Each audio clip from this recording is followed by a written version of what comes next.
Hello students, welcome to my channel simplified classes. मैं हूं doctor Nisha. आज हम पढ़ेंगे बच्चों चैप्टर 3 एटम्स एंड मॉलिक्यूल्स का पार्ट 5।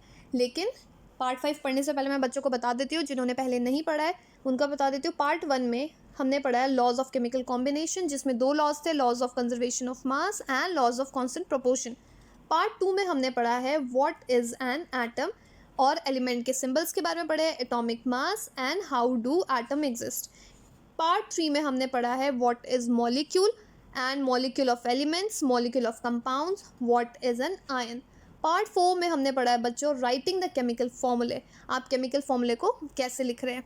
एंड पार्ट 5 में अब हम पढ़ेंगे about the molecular mass and mole concept. तो बच्चों समझ में आ गया, जिन्होंने नहीं पढ़ा है वो पहले part 1, part 2, part 3 and part 4 पढ़ सकते हैं। तो इसमें हमें पढ़ना है अबाउट अ मॉलिक्यूलर मास। ये मॉलिक्यूलर मास है क्या, तो स्टार्ट करते हैं हम। In section 3.2.2 way discuss the concept of atomic मास। हमने पहले एटॉमिक मास के बारे में हम पढ़ चुके हैं, यही चीज़ मैंने अभी आपको बताया है। This concept can be extended to calculate a molecular mass. और यही कॉन्सेप्ट से मीन्स एटॉमिक मास के जो भी कंसेप्ट है, इससे आप मॉलिक्यूलर मास को कैलकुलेट कर सकते हो। कैसे? The molecular mass of the substances है क्या। अगर एग्जाम में पूछा जाता है तो आप क्या बताओगे? The molecular mass of the substances is the sum of atomic mass of the atom in a molecule of the substances. ध्यान से समझिए, एग्जाम में काफ़ी बार पूछा जाता है। मॉलिक्यूलर मास क्या हो गया? किसी भी सब्सटेंसेस का it is the sum of atomic mass. Atomic mass का sum of all the atoms, जितने भी एटम्स प्रेजेंट है उस पर्टिकुलर कंपाउंड में, in a molecule of a substances. Clear हो गया? It is therefore the relative mass of the molecule expressed in relative mass। किसी भी मॉलिक्यूल का, अगर आप मॉलिक्यूल का मास निकाल रहे हैं तो उसको किस चीज़ में एक्सप्रेस करेंगे? तो उसको एक्सप्रेस किया जाता है एटॉमिक मास यूनिट, जिसको हम क्या बोलते हैं? म्यू बोलते हैं। शॉर्ट में आप लिख सकते हो, क्योंकि हर बार आप एटॉमिक मास यूनिट नहीं लिखोगे, तो आप क्या लिखोगे? यहाँ पे म्यू लिख दोगे। समझ में आ गया? यहाँ से CBSE पॉइंट ऑफ व्यू में आपको क्वेश्चन पूछ सकता है डिफाइन करने के लिए। तो या तो आपको ऐसा बोलेगा define molecular mass of the substances, तो क्या बोलोगे? The molecular mass of the substances is the sum of atomic mass का sum of all the atoms, जितने भी एटम्स प्रेजेंट है in a molecule of the substances. Clear हो गया? और ये भी बता देना है आपको डेट उसे एक्सप्रेस किस में किया जाता है? एटॉमिक मास यूनिट, जिसको हम शॉर्ट में क्या बोलते हैं? म्यू बोलते हैं। क्लियर है? नेक्स्ट इज एग्जाम्पल 3.1 में क्या हो गया? Calculate the relative molecular mass of water. अब यहाँ पे ध्यान से समझिए, यहाँ पे हमें क्या निकालना है? Relative molecular mass of water. तो वाटर का फॉर्मूला क्या हो गया? H2O। और बी में क्या दे रखा है? Calculate the molecular mass of HNO3। HNO3 का मॉलिक्यूलर मास निकालना है। तो हमने यहाँ पे पहले ही देख लिया था दैट मॉलिक्यूलर मास निकालने से पहले हमें एटॉमिक मास जानना ज़रूरी है। तो ये हम पढ़ चुके हैं एटॉमिक मास के बारे में। पहला है एटॉमिक मास ऑफ हाइड्रोजन। तो हाइड्रोजन की बात करते हैं तो हाइड्रोजन का क्या होता है? 1। This one is atomic mass unit, that is 1 mu. Oxygen का कितना होता है एटॉमिक मास? 16 म्यू। तो इसलिए क्या हो गया? So the molecular mass of water means H2O which contain the 2 atom of hydrogen. इसमें क्या हो गया? अगर आप यहाँ फॉर्मूले में देखो तो क्या है? H2, मतलब हाइड्रोजन कितने? 2 atoms of hydrogen and the 1 atom of oxygen. Oxygen कितना है यहाँ पे? 1 है। तो आप इसे कैसे लिखोगे? 2 इंटू 1। 2 इंटू 1 क्यों किया? बिकॉज हाइड्रोजन कितना है यहाँ पे? 2 है, और 1 से इसलिए मल्टीप्लाई किया बिकॉज इसका जो मास है एटॉमिक मास, ये क्या हो गया? 1 हो गया। नेक्स्ट यहाँ पे प्लस करने के बाद दोबारा से 1 इंटू 16, तो 1 क्या हो गया? ये शो कर रहा है डॉट ऑक्सीजन कितना हो गया? 1 है, और इसका मास क्या हो गया? 16 हो गया। क्लियर है? जब आप इसको सॉल्व करोगे क्या हो जाएगा यहाँ पे? 18 म्यू। क्लियर है बच्चों? बहुत सिंपल है, आपको बस क्या पता होना चाहिए? एटॉमिक मास पता होना चाहिए। नेक्स्ट यहाँ पे आपको दे रखा है the molecular mass of HNO3। HNO3 का क्या हो गया? तो सबसे पहले आप क्या देखोगे यहाँ पे? The atomic mass of hydrogen, क्योंकि सबसे पहले क्या है यहाँ पे? H प्रेजेंट है, तो हाइड्रोजन प्लस हम किस में करेंगे? क्योंकि हाइड्रोजन एक ही है इसलिए हमें 1 से मल्टीप्लाई करने की ज़रूरत नहीं है, बिकॉज आप 1 से मल्टीप्लाई करोगे तो भी उसका आंसर वही आएगा। उसके बाद यहाँ पे नाइट्रोजन दिख रहा है, तो क्या हो गया? Atomic mass of nitrogen. And last में आपको क्या दिख रहा है? O3। ऑक्सीजन कितना है? 3 है, तो हम 3 into atomic mass of oxygen. तो जब आप इसे सॉल्व करोगे 1 + 14 प्लस यहाँ पे 48 इज इक्वल टू क्या आएगा आपका? 16 म्यू। क्लियर हो गया बच्चों? तो हमने A और B दोनों सॉल्व कर लिया। नेक्स्ट इज फॉर्मूला यूनिट मास।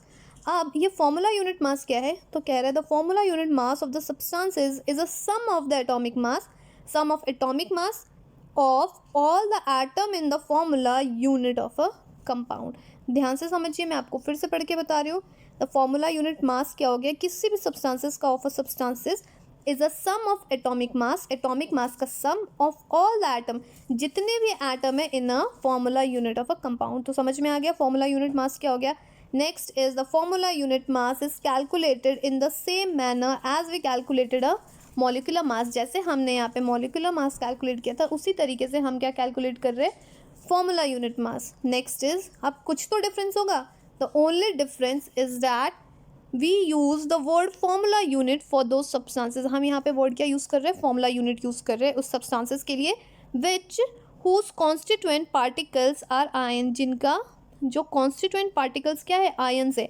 तब हम उस जगह क्या यूज़ कर रहे हैं बच्चों, फॉर्मूला यूनिट मास। एग्जाम्पल अगर हम बात कर रहे हैं सोडियम क्लोराइड, तो सोडियम क्लोराइड का फॉर्मूला क्या होता है, NaCl, जिसको हम कैसे डिस्कस करते हैं, as a formula unit NaCl। Sodium chloride क्या हो गया, NaCl। अब आप इसे कैलकुलेट कैसे करोगे, तो सेम हो गया यहाँ पे Na क्या कितना है, यहाँ पे 1 है, ये आप देखो यहाँ पे Na कितना हो गया 1, Na का मास कितना हो गया 23, तो ये हमने Na का किया। नेक्स्ट यहाँ पे क्या बता रहा है, क्लोरीन Cl कितना हो गया 1 है और इसका मास कितना हो गया 35.5। तो जब आप इसे सॉल्व करोगे तो क्या आ गया 58.5 म्यू। इन शॉर्ट जैसा आपने मॉलिक्यूलर मास कैलकुलेट किया था सेम हम कैसा कैलकुलेट कर रहे हैं, हम यहाँ पे फॉर्मूला यूनिट। लेकिन हम फॉर्मूला यूनिट हम कहाँ यूज़ कर रहे हैं, अगर आपसे कोई पूछेगा डैट दोनों में ठीक है, आप सेम बिल्कुल कैलकुलेशन हर चीज़ें जो भी चीज़ें कर रहे हो सब कुछ सेम है, लेकिन कुछ तो डिफरेंस होगा। डिफरेंस क्या हो गया, हम कहाँ यूज़ कर रहे हैं, उस सब्सटेंसेस के लिए जिनके कॉन्स्टिट्यूएंट पार्टिकल्स क्या हो गया, आयन हो गया। क्लियर है बच्चों। नेक्स्ट इज यहाँ पे एग्जाम्पल दे रखा है 3.2, calculate the formula unit mass of CaCl2। अब CaCl2 का हमें फॉर्मूला मास यूनिट निकालना है। तो एटॉमिक मास पहला हमें Ca यहाँ पे कितना है, सिंगल है, Ca1 है बच्चों। नेक्स्ट प्लस Cl कितना है यहाँ पे 2 है, तो 2 into atomic mass of Cl। तो कैल्शियम का एटॉमिक मास कितना होता है बच्चों 40, और प्लस हमने कर दिया उसके बाद 2 लिखा, क्यों, बिकॉज Cl2 यहाँ पे Cl कितना है 2 है, तो हमने 2 और 35.5 क्या हो गया, हमें पता है डैट क्लोरीन का मास कितना है 35.5। तो जब आप इसे सॉल्व करोगे so what you are going to get 111 mu. Clear हो गया। अब यहाँ पे क्वेश्चन 1 एंड क्वेश्चन 2 है, तो हम इसे भी सॉल्व करेंगे। तो मैंने एक्स्ट्रा एडिशनल स्लाइड लगाई है, उसे देख लेते हैं। यहाँ दे रखा है calculate the molecular mass of H2O2 Cl2 CO2 CH4 C2H6 C2H4 NH3 and CH3OH। अब हमें इसका क्या निकालना है, मॉलिक्यूलर मास। तो मॉलिक्यूलर मास अभी आपने देखा है एग्जाम्पल में, तो हम यहाँ पे भी सॉल्व करते हैं। ध्यान से देखिएगा, पहला है मॉलिक्यूलर मास ऑफ हाइड्रोजन, तो हाइड्रोजन H2, तो क्या हो गया 2 into atomic mass of hydrogen, तो 2 इंटू 1 ये क्या हो गया 2 म्यू। नेक्स्ट क्या हो गया मॉलिक्यूलर मास ऑफ ऑक्सीजन, तो O कितना है यहाँ पे 2, तो 2 into atomic mass of O। 2 into 16 हमने क्यों लिया, बिकॉज हमें पता है that atomic mass of oxygen क्या हो गया 16। तो जब हम इसे सॉल्व करेंगे 16 इंटू 2 क्या हो गया 32 म्यू। एग्जैक्टली हम वैसे ही सॉल्व करेंगे मॉलिक्यूलर मास ऑफ Cl2, तो 2 into atomic mass of Cl, 2 हमने ले लिया, एटॉमिक मास ऑफ Cl कितना होता है 35.5, ये क्या हो गया 71 mu. Next is molecular mass of CO2, CO2 क्या हो गया यहाँ पे एटॉमिक मास ऑफ C हमने लिया बिकॉज कार्बन एक है, प्लस यहाँ पे क्या देख रहे हो 2 into atomic mass of oxygen, क्यों हमने लिया यहाँ पे 2, बिकॉज ऑक्सीजन क्या आप देख रहे हो यहाँ पे 2 है, सो 2 into atomic mass of oxygen. तो हम इसे क्या सॉल्व करेंगे 12 प्लस 2 इंटू 16 क्या आपको मिलेगा 44 mu. Next is molecular mass of CH4, CH4 का मॉलिक्यूलर मास क्या हो गया, तो एटॉमिक मास ऑफ C यहाँ पे सिंगल है, प्लस हमने 4 लिया बिकॉज हाइड्रोजन क्या है यहाँ पे 4 है, 4 into atomic mass of hydrogen. Values place करेंगे, कार्बन का क्या होता है एटॉमिक मास 12, और उसके बाद हमने 4 लिया और into atomic mass of hydrogen कितना हो गया 1, तो हम लास्ट में क्या सॉल्व करके आंसर आ रहा है आपका 16 mu. Next is molecular mass of C2H6, C2H6 क्या हो गया 2 into atomic mass of carbon, ये रहा 2 into atomic mass of carbon plus 6 into atomic mass of hydrogen. ये देखिए 6 इंटू, क्योंकि हाइड्रोजन कितना है 6 है, सॉल्व करोगे कितना आएगा आपको 30 mu. Next is molecular mass of C2H4, C2H4 का क्या हो गया 2 इंटू एटॉमिक मास, ये देखिए 2 into atomic mass of carbon लिया बिकॉज कार्बन कितना है यहाँ पे 2 है, प्लस क्या देख रहे हो यहाँ पे 4 into atomic mass of hydrogen, 4 और एटॉमिक मास कितना हो गया हाइड्रोजन, तो लास्ट में क्या आ रहा है आपका वैल्यू 28 म्यू।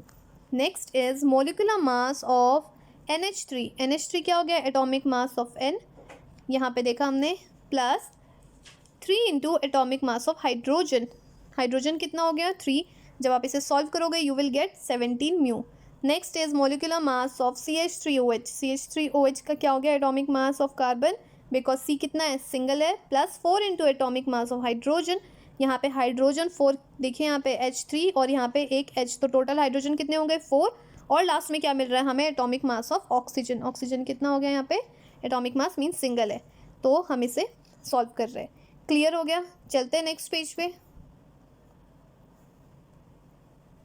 यहाँ आपको क्या दिख रहा है, कैलकुलेट द फॉर्मूला यूनिट मास। अब हमें फॉर्मूला यूनिट मास निकालना है, पता है वैसे ही सेम निकालते हैं।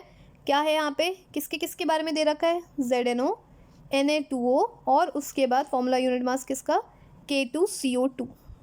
क्लियर हो गया, तो हम ये ज़रा देखते हैं। पहला दे रखा है formula unit mass of ZNO, और यहाँ पे आपको कुछ के मास नंबर दे रखे हैं, अगर आपको याद नहीं है तो। पहला दे रखा है ZNO, तो एटॉमिक मास ऑफ Zn लिखना है और एटॉमिक मास ऑफ ऑक्सीजन लिखना है। तो Zn का हमने यहाँ पे क्या देख रहे हैं, 65 है, तो 65 + 16 यहाँ पे 81 mu. Next is formula unit mass of Na2O। Na2O में क्या करोगे, यहाँ पे Na हमारे पास 2 है, तो 2 into atomic mass of Na plus atomic mass of oxygen. जब आप इससे जो भी वैल्यूज़ आपको दे रखी है यहाँ पे एटॉमिक मास, जैसे 2 into atomic mass of Na का कितना होता है एटॉमिक मास 23 गिवन है, 2 into 23 plus 16 atomic mass of oxygen कितना हो गया 16, you will get 62 mu. Next is formula unit mass of K2CO3। K2CO3 में क्या होगा, K आपका कितना है 2 है, सो 2 into atomic mass of potassium, plus next क्या हो गया यहाँ पे, एटॉमिक मास ऑफ कार्बन, क्योंकि कार्बन क्या हो गया सिंगल हो गया, इसलिए हमने उसको किसी से मल्टीप्लाई नहीं किया। Next is 3 into atomic mass of oxygen. Oxygen यहाँ पे 3 है, तो इसलिए हमने 3 से मल्टीप्लाई किया। वैल्यूज पुट करने के बाद we are getting 138 mu. Clear हो गया बच्चों, समझ में आ गया डैट हम मॉलिक्यूलर मास कैसे निकाल रहे हैं एंड फॉर्मूला यूनिट मास कैसे निकाल रहे हैं। तो बच्चों ये question number 1 and question number 2 हमने कंप्लीट कर लिया। नेक्स्ट वीडियो में हम पढ़ेंगे अबाउट मोल कंसेप्ट।